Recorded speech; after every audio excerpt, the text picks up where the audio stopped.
Watu wa Mungu popote mulipo ulimwenguni nzima, na wasalimu katika jina kuu la Bwana wetu Yesu Kristo, akiwa mwamba na mkombozi wetu. Hii ni sauti ya mtu aliaye akitokea tena nyikani siku ya leo tena. Anakuja kukwambia baba yangu, mama yangu, dada yangu, tengenezeni njia ya Bwana. Tengeneza njia yako, andaa safari yako bado ukingaliki hai hapa duniani. Bado haujakufa. Maana baada ya kufa hakuna chochote kile maombezi eti tunaombea wafu, eti tuende tumuombea huyu mtu. Ndugu yangu, hizo kanisa zote na wale watumishi wa Mungu wote wanaombea wafu, na wale wafu wote wako wenye kufa. Kwa kuwa baada ya kifo hakuna kingine unaweza kafanya kwa huyu mwanadamu alikuwa ameisha hapa duniani. Akisha kufa yake imeisha. Hata uombe, hata ulie, hata useme uikae miezi yote bila kula, kwa kuwa huko tu una kwenye masikitiko, huko kwenye kujidanganya, huko kwenye dhambi.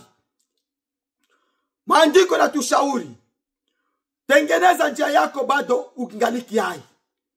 Andaa safari yako bado ukingaliki hai.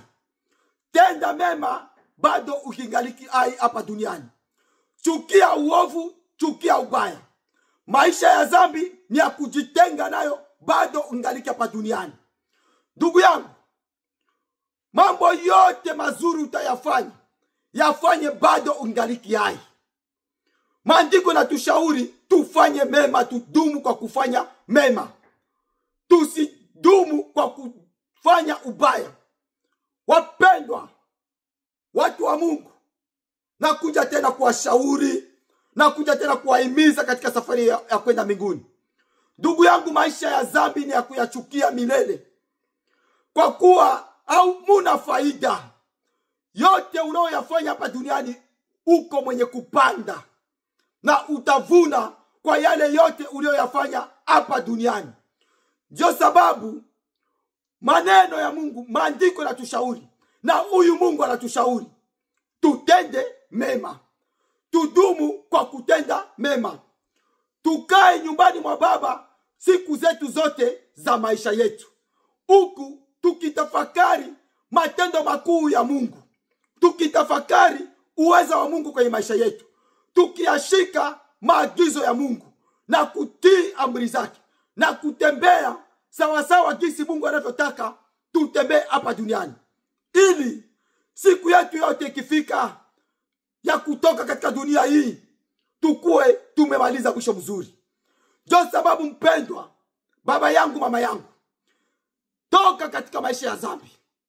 Dhambi ni ya kuchukia na kuiungama milele. Mpendwa, tengeneza njia zako, mapito yako bado ungaliki hapa duniani, ungaliki hai. Mpendwa baba yangu, mama yangu, acha njia zako ziovu, acha tabia yako yote mbaya. Ndugu yangu, umuone Mungu kwenye maisha yako tu, siku zote za maisha yako. Umuone Mungu. Kimbia kabisa. Maisha ya ubaya ni ya kuyakimbia na kuyaacha milele. Tubu dhambi zako bado ungaliki hai. Ungama makosa yako yote kwa huyu Mungu wa mbinguni, bado ungaliki hai, na Mungu atakusamehe wa huruma na msamaha. Kwa kuwa maandiko yanasema, inatushauri tusishindwe na ubaya. Baba yangu, mama yangu, kaka yangu, dada yangu, kaka yangu, tusishindwe na ubaya, bali tushinde mabaya kwa kutenda wema, kwa wema. Inamaanisha nini? Majira tunao na nyakati tunayo, na siku hizi tunazo sasa hivi, ukiangalia hawa watu wanajiita wa Kristo, wanajiita tu, lakini ukiangalia tabia zao na mwenendo wao na maisha wanaoyaishi hapa duniani, bado hawajawahi kukutana na huyu Yesu. Bado hawajawahi kumsikia tu huyu Mungu, eti kusikia habari zake. Bado hawajawahi kumsikia na hawajawahi kuzisikia. Lakini cha kushangaza utawaona katika maisha ya kila siku ya makanisani, ya kusema wanaomba, kusema wanafunga, kusema wanamwimbia Mungu, wanahubiri, wanatafsiri, wanatoa maunabii. Yale yote ni ya uongo. Lakini ukiangalia tabia yao na mwenendo wao, iko tofauti na gisi unavyoona mchungaji anavyosimama pale madhabahuni akikuhubiri. Unasema kweli huyu ni mtu wa Mungu. Lakini ukienda sasa huku nje, maisha nao yaishi baada ya ile pale ya ile maisha pale kanisani, ni maisha moja ya kishetani, maisha moja ya Mungu hata manake hajawahi kukutana na huyu Mungu. Anaishi kwenye ucharati, anaishi kwenye uongo, anaishi kwenye chuki, anaishi kwenye utapeli, anaishi kwenye washarati, uzinifu, uchawi, mauaji, uongo. Yani wachungaji wa leo kweli ni huruma sana. Yani ni waongo moya wa ajabu, na ni wanafiki. Yani wachungaji wa leo ni wanafiki moya wakubwa sana. Wanapokuwa mko pamoja nao, utasikia tuko tunamiombea, tunawaombea. Utasikia tuko pamoja, na japo hiyo ndani mwao amuko pamoja wala mjawahi kuwa pamoja. Tena cha kushangaza, manake ni ajabu. Wao wanajiita watumishi wa Mungu, wao wanajiita wachungaji. Ndugu yangu, fanya tu tendo moja. Wao uikae hata mko nao miaka 20 mkihudumia pamoja, kwenye hizo uchafu yao, na wakemea uovu na wakemea ubaya. Lakini tu siku utajaribu kusema mimi naachana na hii makanisa, unajitenga nao. Ndugu yangu, hawataangalia eti mulikala nao miaka mingapi. Hawataangalia eti huduma gani ulifanya kanisani. Hawataangalia eti mchango wako wa aina gani ulichangia wakati mko pamoja. Yani ile tu kusema mimi hii mifumo yenu ya uongozi wenu wa makanisa mimi sikubaliane nayo, haitafikisha mtu popote. Haya ni kupeleka watu kwenye ziwa la moto. Mimi najitenga nao. Ndugu yangu, utaona kweli hao wachungaji ushetani wao sasa utayaona kwa macho tu hivi. Utayaona na utayashuhudia kwa macho ushetani wao. Ama watu wanajiita waliokoka. Muda tu utakamata hatua kusema ujitenge nao.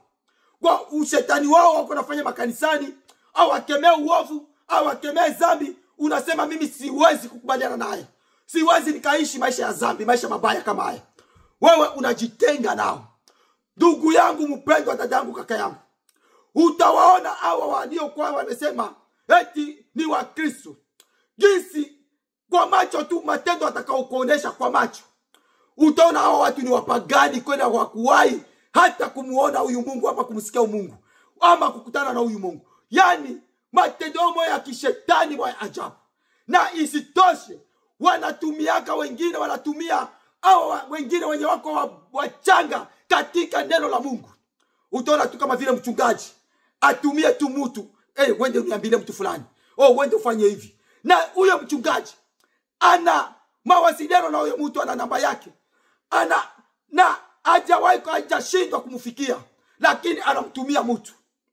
Jua ndugu yangu, wewe unaotumiwa na huyo mchungaji ama ule mzee wa kanisa ama ule askofu ama yule bishop ama ule muamini, unaitumiwa na mwanadamu yoyote ule kufikishia mwenzako ama mhudumu ama rafiki ama ndugu ujumbe yoyote yenye itakuja kumvunja moyo ama yenye itakuja kumtoa katika uwepo wa Mungu, jua ya kwamba na ule aliyetumwa na wewe uliyetumiwa, uliyekubali ile wito ya kukubali kutumiwa na mwenzako mwanadamu mwenye ana uwaki na ana akili zake mwenyewe, anaweza kujifaizia kwa kuona yeye asionekane amekuwa kama amejitoa ama ayupo, aonekane kama ni mtakatifu, kumbi yeye ndio chanzo. Na ule aliyetumwa na wewe uliyekubali kutumiwa, nyote mnashiriki dhambi moja. Ndugu zangu, angalia sasa, ona sasa ni mangapi wanadamu au wanadamu wanaoitwa wameokoka wanatumia wengine wanadamu kwa ubaya. wanawatumia kwenda kufanyia wengine wabaya ili wao wasionekane. Ndugu yangu, neno la Mungu linatushauri, linakuja tena kutushauri siku ya leo. Tudumu kwa kutenda mema. Tuyashinde mabaya. Tuyashinde uovu. Tuyashinde dhambi zote. Yote yale matumizi yote yao wanadamu wanaongozwa na shetani. Ndugu yangu, tusikubaliane nayo. Tusikubaliane nayo. Kama uliwahi kutumiwa na mtu yoyote kumwangamiza ama kumuumiza ama kumuua mtu fulani na haikukwama wewe, lakini ulisikia wito kutoka kwa mwingine, ukamsikia na ukamtii, uko unatii shetani, ukaenda kutimiza yale aliyokuambia, ndugu yangu, bado ingaliki mapema. Tubu dhambi zako, ungama dhambi zako na uachane na ile mambo. Angalia, uwe na uhusiano wako mzuri na Mungu wako kwa kutenda mema, kwa kushinda mabaya na kutenda haki, na Mungu atakuonekania. Baba yangu, mama yangu, dada yangu, usikubali kuishi katika maisha ya dhambi, maisha ya uongo, ya unafiki, maisha ya utapeli, ya uchawi, ya uzinifu, maisha moya yampendeze Mungu, tabia zenyewe mbaya, muonekano wako yenyewe inakuonesha tu wewe na shetani hakuna tofauti. Ndugu yangu, neno la Mungu linatushauri, linakuja kutuambia tudumu kwa kutenda mema, tuyashinde mabaya kwa wema. Tusishindwe na mabaya, bali tushinde mabaya kwa wema. Ndugu yangu, kichwa ya neno leo tena inataka kutushauri, inakuja kutuambia ya kwamba tushinde mabaya kwa wema. Tushinde mabaya kwa wema. Tusishindwe na mabaya, bali tushinde mabaya kwa wema. Hiyo ndiyo sifa ya Mkristo wa kweli. Ndugu yangu, baba yangu, kama neno la Mungu linatushauri, huyu ni mtume Paulo, alikuwa ameandika barua kwa Warumi. Warumi hii tutasoma iko katika Warumi 12 na mstari wake tutaanzia Warumi 12, utaweza kuanzia 9 na kuteremuka hadi 22. Lakini mimi nitasoma mistari kadhaa na zingine nitaziacha. Kichwa yetu ya neno nasema tusishindwe na ubaya, bali tuyashinde mabaya kwa wema.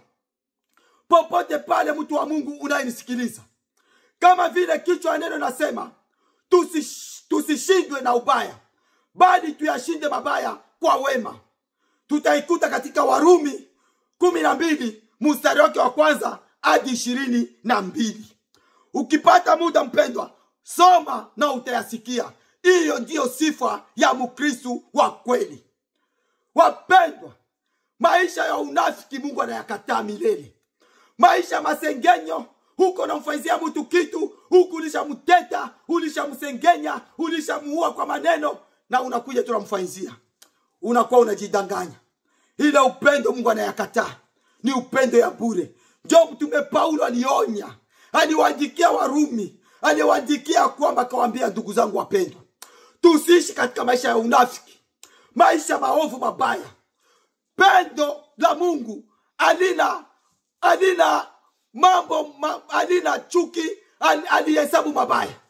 Ndugu yangu, na akawashauri, jitahidini msishindwe na mabaya, bali muyashinde mabaya kwa kuwa wema. Ni huyo mtume Paulo alikuwa ameandikia Warumi. Na mimi nakuja tena kukujulisha mpendo wa mtu wa Mungu, popote pale ulipo, jitahidi kwa safari ya wokovu. Usishindwe na mabaya, bali ushinde mabaya kwa kutenda mema.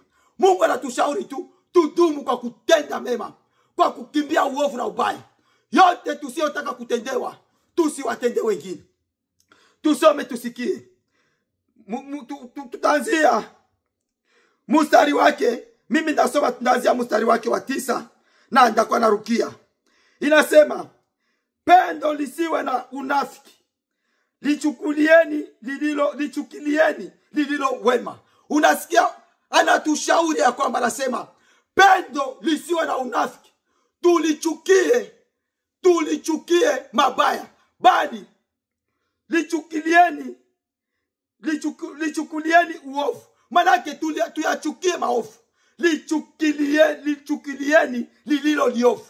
Tuyachukie yote yaliyo maovu. Ndio neno la Mungu linatushauri siku ya leo. Lililo liovu mukiambatana na lililo njema. Anasema muyachukie yote yaliyo maovu mukiambatana na yaliyo mema. Huyo ni mstari wake wa 10 katika Warumi ile mstari wa 12 kuanzia 1 hadi 22. Anasema tena, kwa pendo la undugu mupendane ninyi kwa nyinyi, kwa heshima mkiwatanguliza wenzenu. Hii inamaanisha nini? Kwa pendo ya ndugu kwa ndugu, tupendane sisi kwa sisi. Pendo isiyokuwa na chuki, pendo isiyokuwa na unafiki, pendo aihesabu yale yale mwanadamu eti nilikukoseaka. Ndugu yangu, watu wanakuyaka, tumekoseana. Ule aliyekosea mwingine anakuja, ndugu yangu, na jitambua nimekosa, naomba huruma. Haiko eti wewe uliyekosea tena njoo umombe ule huruma. Hapana. Sasa inatushauri pendo lisio na unafiki. Kwa kuangalia Wakristo wa leo ni wanafiki. Kuanzia wachungaji, waamini ni wanafiki. Yani ukiangalia makanisa leo ni kama vile ukufe tu wakuzike. Ukufe wakuzike na upotee milele. Lakini ile pendo la Mungu alimo ndani mwao. Ni wanafiki wakubwa. Kuanzia wachungaji hadi waamini ni wanafiki wakubwa. Mungu aturumie sana.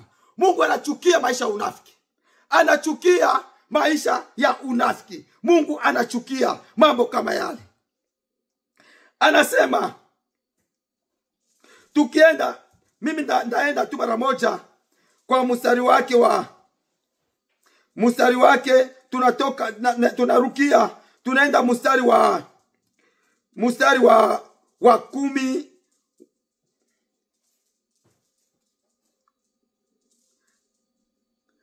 Tunaenda mstari wa 20.